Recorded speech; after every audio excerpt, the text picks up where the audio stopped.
Diriwayatkan dari Abu Sufyan bin Harb, bahwa Heraklius menerima rombongan dagang Quraisy yang sedang mengadakan ekspedisi dagang ke negeri Syam, pada saat berlakunya perjanjian antara Nabi Shallallahu Alaihi Wasallam dengan Abu Sufyan dan orang-orang kafir Quraisy. Saat singgah di Ilya, mereka menemui Heraklius atas undangan Heraklius untuk diajak dialog di majelisnya, yang saat itu Heraklius bersama dengan para pembesar-pembesar negeri Romawi. Heraklius berbicara dengan mereka melalui penerjemah. Heraklius berkata, siapa di antara kalian yang paling dekat hubungan keluarganya dengan orang yang mengaku sebagai nabi itu? Abu Sufyan berkata, maka aku menjawab, akulah yang paling dekat hubungan kekeluargaannya dengan dia. Heraklius berkata, dekatkanlah dia denganku dan juga sahabat-sahabatnya. Maka mereka meletakkan orang-orang Quraisy berada di belakang Abu Sufyan. Lalu Heraklius berkata melalui penerjemahnya, katakan kepadanya, bahwa aku bertanya kepadanya tentang lelaki yang mengaku sebagai nabi. Jika ia berdusta kepadaku maka kalian harus mendustakannya. Demi Allah, kalau bukan rasa malu akibat tudingan pendusta yang akan mereka lontarkan kepadaku niscaya aku berdusta kepadanya. Abu Sufyan berkata, maka yang pertama ditanyakannya kepadaku tentang Nabi Shallallahu Alaihi Wasallam adalah, bagaimana kedudukan nasabnya di tengah-tengah kalian? Aku jawab, dia adalah dari keturunan baik-baik. Tanyanya lagi, apakah ada orang lain yang pernah mengatakannya sebelum dia? Aku jawab, tidak ada. Tanyanya lagi, apakah bapaknya seorang raja? Jawabku, bukan. Apakah yang mengikuti dia orang-orang yang terpandang atau orang-orang yang rendah? Jawabku, bahkan yang mengikutinya adalah orang-orang yang rendah. Dia bertanya lagi, apakah bertambah pengikutnya atau berkurang? Aku jawab, bertambah. Dia bertanya lagi, apakah ada yang murtad disebabkan dongkol terhadap agamanya? Aku jawab, tidak ada. Dia bertanya lagi, apakah kalian pernah mendapatkannya dia berdusta sebelum dia menyampaikan apa yang dikatakannya itu? Aku jawab, tidak pernah. Dia bertanya lagi, apakah dia pernah berlaku curang? Aku jawab, tidak pernah. Ketika kami bergaul dengannya, dia tidak pernah melakukan itu. Berkata Abu Sufyan, aku tidak mungkin menyampaikan selain ucapan seperti ini. Dia bertanya lagi, apakah kalian memeranginya? Aku jawab, iya. Dia bertanya lagi, bagaimana kesudahan perang tersebut?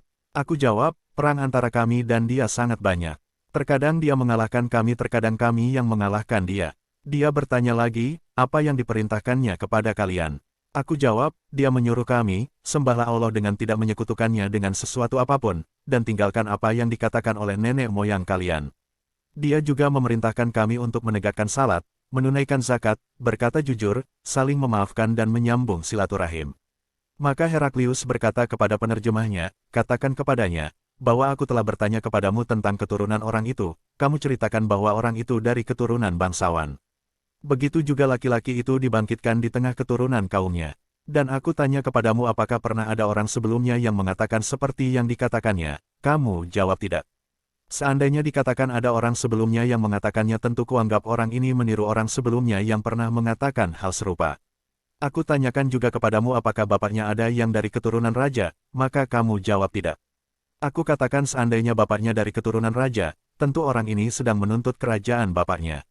Dan aku tanyakan juga kepadamu apakah kalian pernah mendapatkan dia berdusta sebelum dia menyampaikan apa yang dikatakannya, kamu menjawabnya tidak. Sungguh aku memahami, kalau kepada manusia saja dia tidak berani berdusta apalagi berdusta kepada Allah. Dan aku juga telah bertanya kepadamu, apakah yang mengikuti dia orang-orang yang terpandang atau orang-orang yang rendah? Kamu menjawab orang-orang yang rendah yang mengikutinya. Memang mereka itulah yang menjadi para pengikut Rasul.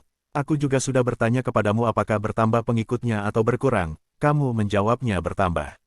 Dan memang begitulah perkara iman hingga menjadi sempurna. Aku juga sudah bertanya kepadamu apakah ada yang murtad disebabkan marah terhadap agamanya. Kamu menjawab tidak ada, dan memang begitulah iman bila telah masuk tumbuh bersemi di dalam hati. Aku juga sudah bertanya kepadamu apakah dia pernah berlaku curang, kamu jawab tidak pernah. Dan memang begitulah para rasul tidak mungkin curang. Dan aku juga sudah bertanya kepadamu apa yang diperintahkannya kepada kalian, kamu jawab dia memerintahkan kalian untuk menyembah Allah dengan tidak menyekutukannya dengan sesuatu apapun, dan melarang kalian menyembah berhala, dia juga memerintahkan kalian untuk menegakkan salat, menunaikan zakat, berkata jujur, saling memaafkan dan menyambung silaturahim. Seandainya semua apa yang kamu katakan ini benar, pasti dia akan menguasai kerajaan yang ada di bawah kakiku ini. Sungguh aku telah menduga bahwa dia tidak ada di antara kalian sekarang ini. Seandainya aku tahu jalan untuk bisa menemuinya, tentu aku akan berusaha keras menemuinya hingga bila aku sudah berada di sisinya pasti aku akan basuh kedua kakinya. Kemudian Heraklius meminta surat Rasulullah Shallallahu Alaihi Wasallam yang dibawa oleh Dihya untuk para penguasa negeri Basrah, maka diberikannya surat itu kepada Heraklius, maka dibacanya dan isinya berbunyi, Bismillahirrahmanirrahim. Dari Muhammad, hamba Allah dan Rasul-Nya untuk Heraklius, penguasa Romawi, keselamatan bagi siapa yang mengikuti petunjuk. Kemudian daripada itu, aku mengajakmu dengan seruan Islam, masuk Islamlah kamu, maka kamu akan selamat, Allah akan memberi pahala kepadamu 2 kali. Namun jika kamu berpaling, maka kamu menanggung dosa rakyat kamu, dan, hai ahli kitab, marilah berpegang kepada suatu kalimat ketetapan yang tidak ada perselisihan antara kami dan kamu, bahwa tidak kita sembah kecuali Allah dan tidak kita persekutukan Dia dengan sesuatu pun dan tidak pula sebagian kita menjadikan sebagian yang lain sebagai Rab selain Allah. Jika mereka berpaling, maka katakanlah kepada mereka, saksikanlah, bahwa kami adalah orang-orang yang berserah diri kepada Allah. Abu Sufyan menuturkan, setelah Heraklius menyampaikan apa yang dikatakannya dan selesai membaca surat tersebut, terjadilah hiruk-pikuk dan suara-suara ribut, sehingga mengusir kami. Aku berkata kepada teman-temanku setelah kami diusir keluar, sungguh dia telah diajak kepada urusan anak Abu Kabsyah. Heraklius mengkhawatirkan kerajaan Romawi. Pada masa itu pun aku juga khawatir bahwa Muhammad akan berjaya, sampai akhirnya perasaan itu hilang setelah Allah memasukkan aku ke dalam Islam. Dan adalah Ibnu An-Nazur, seorang pembesar Ilya, dan Heraklius adalah seorang uskup agama Nasrani. Dia menceritakan bahwa pada suatu hari ketika Heraklius mengunjungi Ilya, dia sangat gelisah, berkata sebagian komandan perangnya, sungguh kami mengingkari keadaanmu. Selanjutnya kata Ibnu Nashur, Heraklius adalah seorang ahli nujum yang selalu memperhatikan perjalanan bintang-bintang. Dia pernah menjawab pertanyaan para pendeta yang bertanya kepadanya, pada suatu malam ketika saya mengamati perjalanan bintang-bintang, saya melihat Raja Khitan telah lahir, siapakah di antara umat ini yang dihitan? Jawab para pendeta, yang berkhitan hanyalah orang-orang Yahudi, janganlah Anda risau karena orang-orang Yahudi itu. Perintahkan saja ke seluruh negeri dalam kerajaan Anda, supaya orang-orang Yahudi di negeri tersebut dibunuh. Ketika itu dihadapkan kepada Heraklius seorang utusan Raja Bani Ghassan untuk menceritakan perihal Rasulullah Shallallahu Alaihi Wasallam. Setelah orang itu selesai bercerita, lalu Heraklius memerintahkan agar dia diperiksa, apakah dia berkhitan ataukah tidak.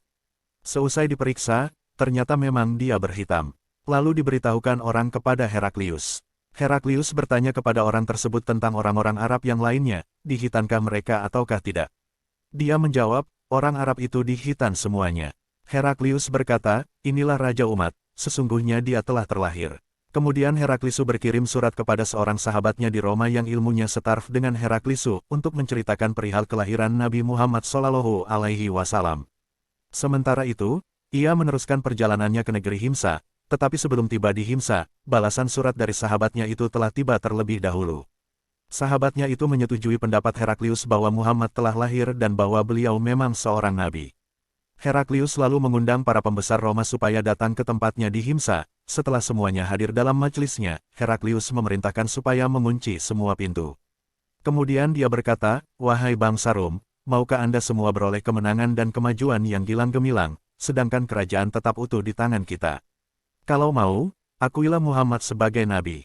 Mendengar ucapan itu, mereka lari bagaikan keledai liar, padahal semua pintu telah terkunci. Melihat keadaan yang demikian, Heraklius jadi putus harapan yang mereka akan beriman percaya kepada kenabian Muhammad. Lalu diperintahkannya semuanya untuk kembali ke tempatnya masing-masing seraya berkata, sesungguhnya saya mengucapkan perkataan saya tadi hanyalah sekedar menguji keteguhan hati Anda semua. Kini saya telah melihat keteguhan itu. Lalu mereka sujud di hadapan Heraklius dan mereka senang kepadanya. Demikianlah akhir kisah Heraklius, yang memilih tetap dipuja oleh rakyatnya daripada beriman kepada Nabi Muhammad.